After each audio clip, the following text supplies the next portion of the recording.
Budi Utomo adalah organisasi pergerakan kemerdekaan nasional pertama di Indonesia. Digagas oleh Dr. Wahidin Sudirohusodo, Budi Utomo didirikan pada 20 Mei 1908 oleh 9 pelajar Sekolah Pendidikan Dr. Hindia, yaitu Sutomo, Muhammad Sulaiman, Kundu Suwarno, Gunawan Mangunkusumo, R. Angka Projosudirjo, Muhammad Saleh, R. Mas Kombrek, Suraji Tirtonegoro, dan Suwarno. Jejak Budi Utomo dapat ditemukan antara lain di rumah salah satu pendirinya, yaitu rumah Dr. Muhammad Saleh di Probolinggo, Jawa Timur. Sejak 26 Maret 2013, rumah itu diresmikan sebagai museum yang dikelola oleh negara dengan nama Museum Dr. Muhammad Saleh. Kepada Historia.id, pemenang Miss Indonesia 2007 dan presenter Kamidia Radisti mengisahkan perjalanan hidup dan pengorbanan Dr. Muhammad Saleh dan rumah Probolinggo. Disti mendapatkan cerita mengenai Dr. Muhammad Saleh dari neneknya Suhartini. Tuturan Mbah Tini menghidupkan gambaran Dr. Muhammad Saleh dalam benak Disti. Dr. Muhammad Saleh pun menjadi nama yang tidak hanya menginspirasi, tetapi harus dijaga oleh Disti. Berikut ini adalah kutipan wawancara Kamidia Radisti dengan Historia.id mengenai Dr. Muhammad Saleh.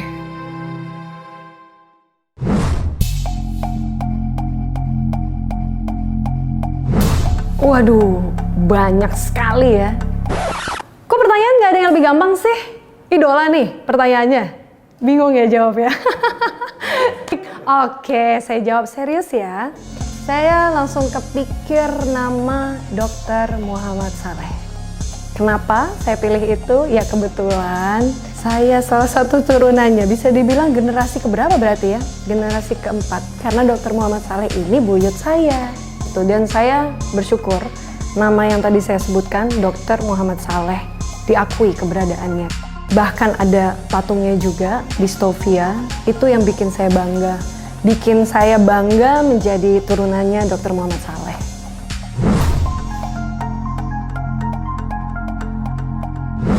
Dari saya lahir, saya tuh tinggal bersama juga dengan nenek saya. Nenek saya namanya Suhartini, saya panggil Mbah Tini.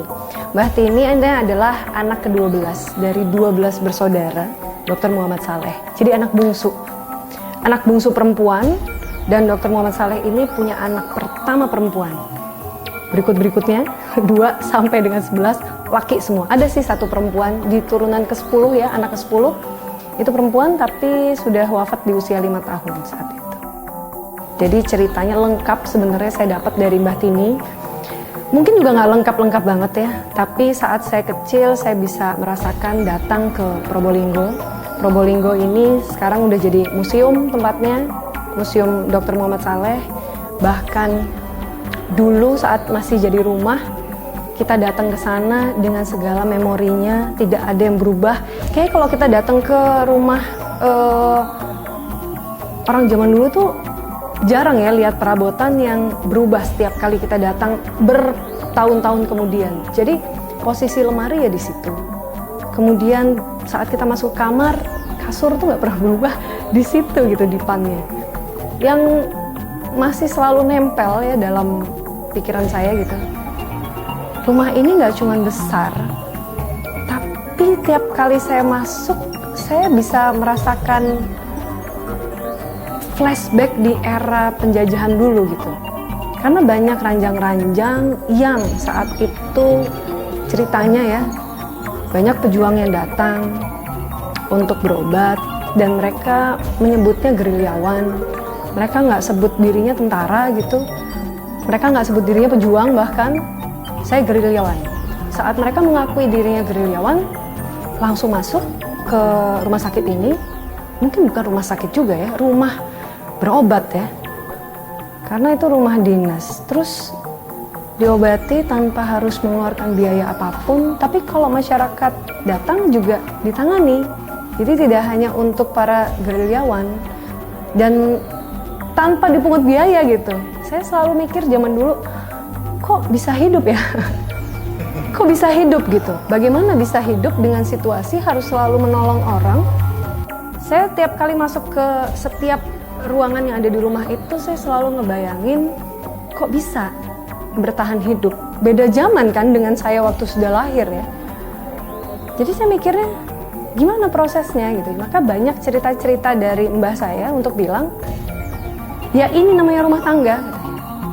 Uyut Putri, dulu disebutnya Mak Naimah ya, Mak Naimah. Jadi biasanya nulisnya Emma, E-M-M-A.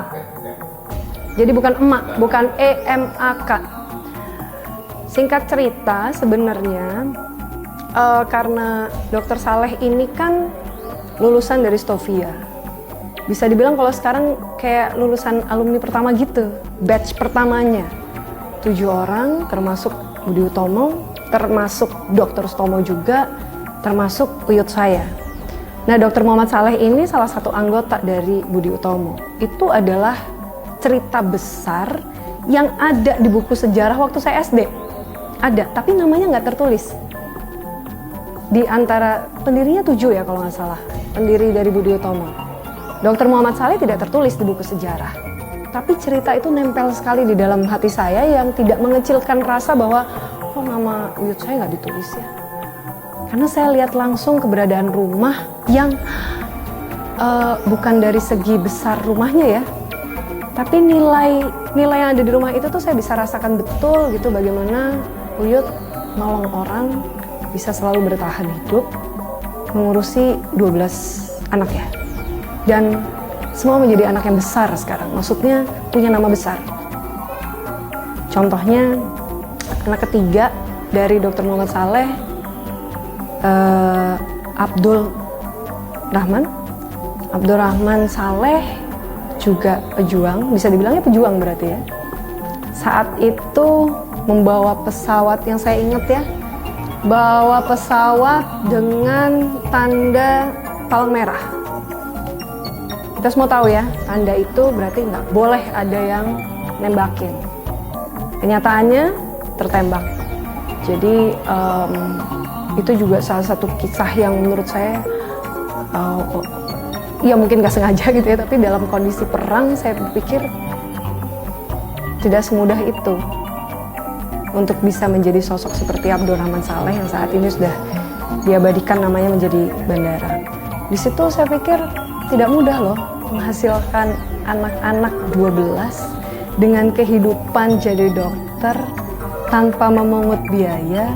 Kalau masyarakat datang kasih hasil bumi, saya nggak bisa berpikir itu ada di zaman ini. Gitu. Ya mungkin zaman dulu dengan memang begitu ya adanya.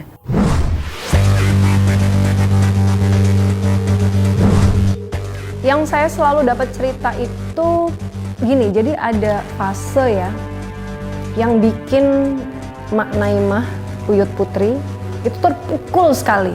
Karena kan anak pertama perempuan, kemudian laki-laki, ada lagi di anak 10 perempuan. Saat usianya 5 tahun, artinya kalau nggak salah itu mbah saya udah lahir juga ya, anak terakhir yang ke-12.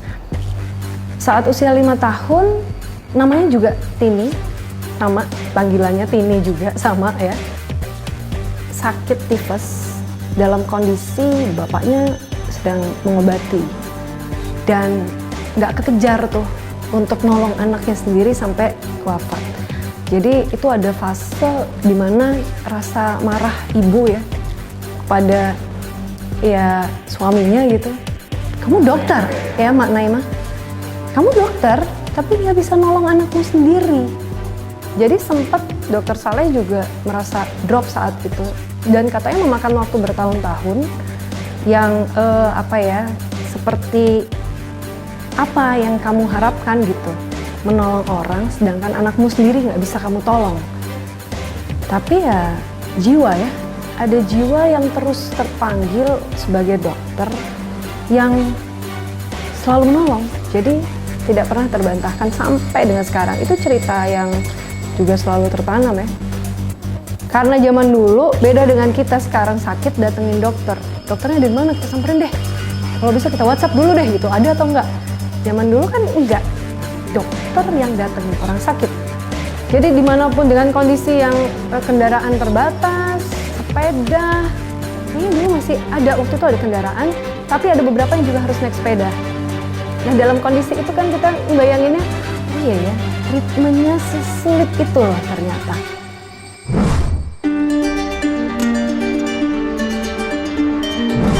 Yang saya tahu itu cuman gini ya, Mak Naimah ini tidak pernah kehabisan akal untuk memasak segala bentuk hasil bumi yang selalu dikasih. Dari siapa? Dari mereka yang sakit. Yang berobat, mereka hanya membawa hasil bumi yang itu membuat anak-anaknya tidak pernah kelaparan. Dan buat saya itu nilai utama ya. Saat orang lapar, bisa marah-marah ya. Maka saat kita semua kenyang gitu, anak-anaknya kenyang, Mak Naimah pun merasa bisa melakukan segala sesuatu tanpa harus ada suaminya saat itu mungkin. Karena suaminya harus mengobati orang, harus mengabdi. Dan nggak pernah tuh kayaknya dengar ada protes ya. Nenek saya nggak pernah cerita Mak Naimah marah-marah, kecuali di momen anaknya meninggal, itu aja. Selebihnya tidak pernah ada fase berantem, yang kalau mungkin berdebat dan lain sebagainya nggak pernah ada. Karena Mak Naimah selalu ada di sisi anak-anaknya, selalu dampingin anak-anaknya. Anak-anaknya nggak pernah merasa kehilangan sosok bapaknya, karena Mak Naimah selalu ada. Itu yang saya tangkap.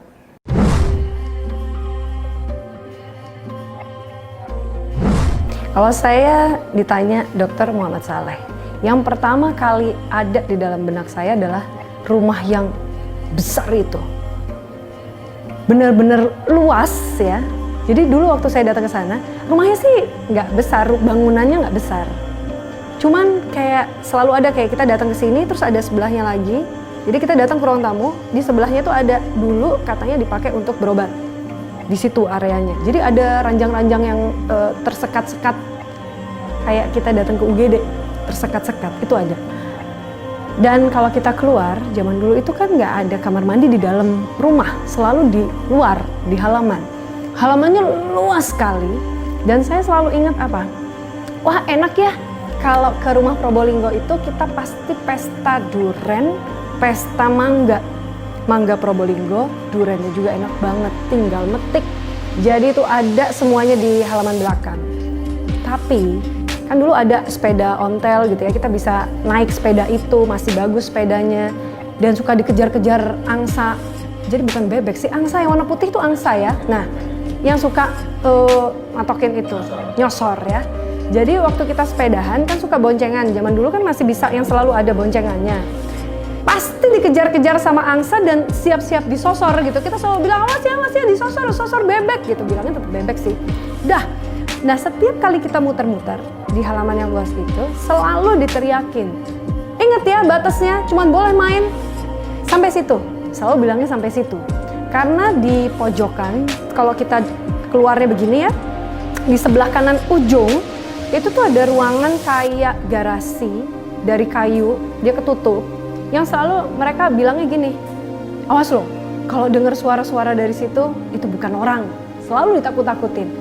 Ya kita sih mikirnya, wah hantu ya, seru, memang rumahnya kuno zaman Belanda, kita mikirnya gitu.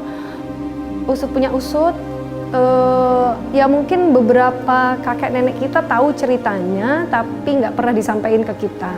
Sampai kita beneran tahu bahwa ternyata di ujung itu,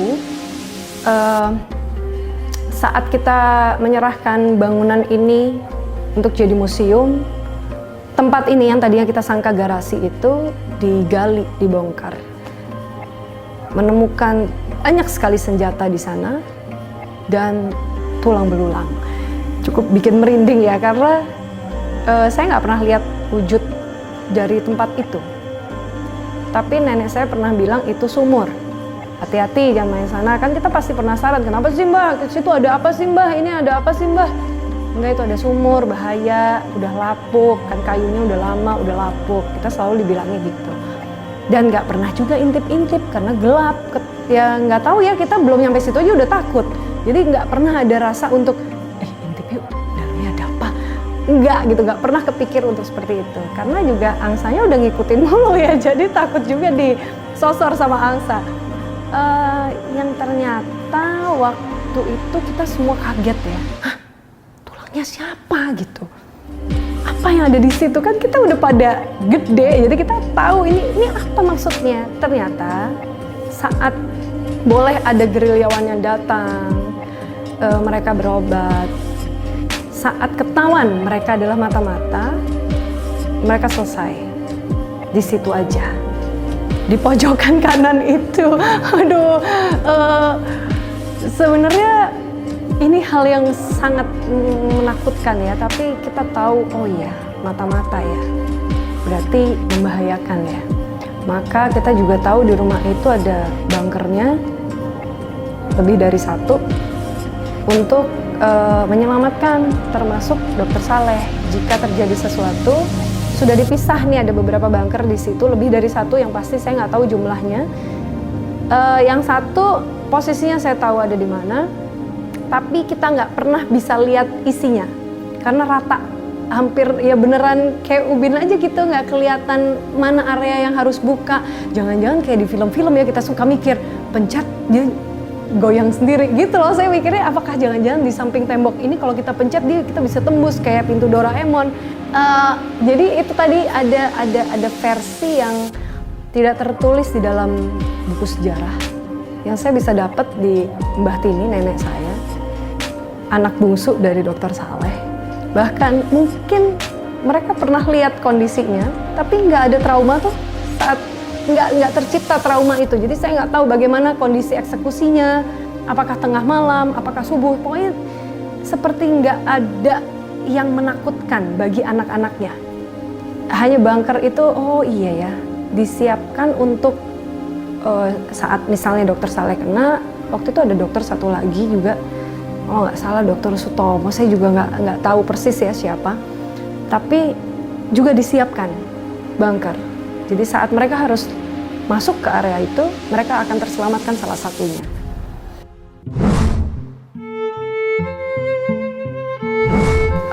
Kalau mungkin dari lintas kakak-kakaknya Mbah ya, nggak nyampe langsung ke kita. Karena generasi yang kita ini udah generasi hahaha gitu ya. Udah generasi yang kalau disuruh nerusin, bahkan kan kita ada buku, kayak buku tebel gitu khusus hanya untuk silsilah. Jadi kalau kita menikah, siapa suaminya harus tertulis dengan jelas di situ. Kalau punya anak 1, 2, 3 tertulis, siapapun yang lahir ada di situ, tertanggal lahir di mana, lengkap ada di buku itu. Kita aja untuk melanjutkan itu dengan susah payah. Karena masih buku, kita semua udah era digital gitu ya. Maka proses untuk peralihan itu aja kadang-kadang terputus. Nah, yang kita ingat betul kalau dari mbah saya, nilai-nilai yang kita tuh kalau mau nolong jangan pamrih ya, itu selalu ada. Terus karena mungkin didikan dokter juga ya, tapi tentara juga, jadi banyak kakak-kakaknya mbah saya yang juga tentara, Auri, penerbang. Mereka selalu bilang, jangan tanggung-tanggung. Apa yang kamu mau, apa yang kamu cita-citakan, jangan tanggung. Karena saat tanggung, kita nggak tahu mau lari ngejarnya lewat mana. Tapi saat tujuan kita jelas, oh 1 kilo lagi sampai. Kita butuh kecepatan berapa nih untuk nyampe 1 kilo itu. Itu yang selalu ada di kita. Makanya nggak pernah putus asa. Kita sering ya merasa low, ngerasa drop, ngerasa ini nggak sesuai dengan rencana dan lain sebagainya. Tapi kita percaya bahwa ada mimpi kita di depan itu. Dan mbah saya tuh selalu bilang gini, kalau ada orang minta tolong sama kita ya, kita bantuin, jangan dicatat katanya, karena sudah ada yang nyatet. Jadi kita nggak perlu repot-repot nyatetin kebaikan apa sih yang udah kita kerjain. Tapi yang perlu kita catat adalah saat kita nggak bisa bantuin dia. Ada momen saat kita dimintain tolong, kemudian pas kita nggak bisa bantuin. Itu kan macam-macam ya versinya. Di situ mbak saya selalu bilang, kamu harus catat.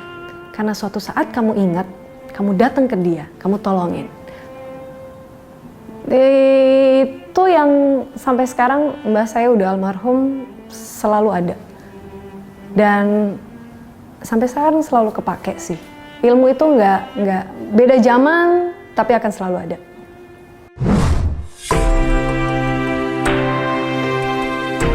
Mungkin ada beberapa yang nanti bisa dipilih aja. Tapi yang kepikir sama saya pertama adalah satu, jangan pernah minta kita diakui apa yang sudah kita kerjakan. Gak usah nuntut deh sebelum kita memberikan yang terbaik dari kita. Versi terbaiknya kita belum tentu terbaik untuk mereka yang melihat dan menerima apa yang kita kerjakan. Maka jangan pernah lelah untuk terus bekerja yang terbaik. Kedua, kita sering sekali menganggap diri kita nggak ada artinya. Diri kita bukan siapa-siapa. Aduh, siapa sih saya, hanya butiran debu. Padahal selalu ada nama besar di balik nama kita, yaitu leluhur kita. Maka hargai itu dengan apa? Dengan selalu menjaga nama baik. Tidak gampang menjaga nama baik, karena proses menjaga nama baik itu adalah menahan diri. Menahan diri untuk apa sih? Ya untuk berbuat jelek, untuk berbuat negatif, ngomongin orang secara lantang di depan umum, di sosial media, menyakiti orang. Maka ada nama besar di balik kita yang juga ikut tersakiti, yang mungkin kita masih ada hubungan saudara. Ini terlihat betul saat saya kumpul ya dengan keluarga besar yang bertahun-tahun gak ketemu saat itu. Saya saat itu masih tinggal di Surabaya. Waktu saya datang ke Bandung, ke Jakarta, saya ketemu dengan keluarga besar saya yang untung ketemu ya, ganteng-ganteng nih. Gimana kalau saya jatuh cinta? Bayangkan saat proses itu kita lupa. Kita selalu bilang, kita bersaudara. Ya maka maknai saudara itu, jangan selalu pikir kita lebih baik dari mereka, karena mereka juga belum tentu menilai kita lebih baik. Saling menghargai, toleransi penting sekali. Keluarga besar saya adalah keluarga besar yang sangat toleran tinggi. Yang saya tahu rumah itu dulu, itu juga sering dibilang sama mbah saya, rumah Saleh ini, rumah Probolinggo biasa disebutnya, itu adalah rumah Bhinneka Tunggal Ika. Karena apa? Mbah Saleh nggak pernah pilih-pilih kecuali mata-mata. Saat ada pengkhianat menyusup, dia akan marah. Tapi siapapun yang datang, warna kulit apapun yang datang, dari kasta manapun yang datang, dia akan terima. Tidak bawa apapun, tidak bawa hasil bumi pun, yang akan layani. Dan itulah yang selalu ada di kita. Kita nggak mau lihat loh, titel kamu apa? Sekarang kedudukan kamu apa? Pekerjaan kamu sekarang udah sampai mana? Kita nggak mau lihat orang dari tampilan luar, tapi bagaimana proses dia bisa melewati itu. Jadi jangan pernah merasa diri kita lebih baik dari orang lain, karena ada nama besar di balik kita yang juga ikut melindungi kita, walaupun nggak kelihatan. Ih, serem kan? Jangan-jangan nih di ujung saya sih. Itu dia, serius kan dari tadi?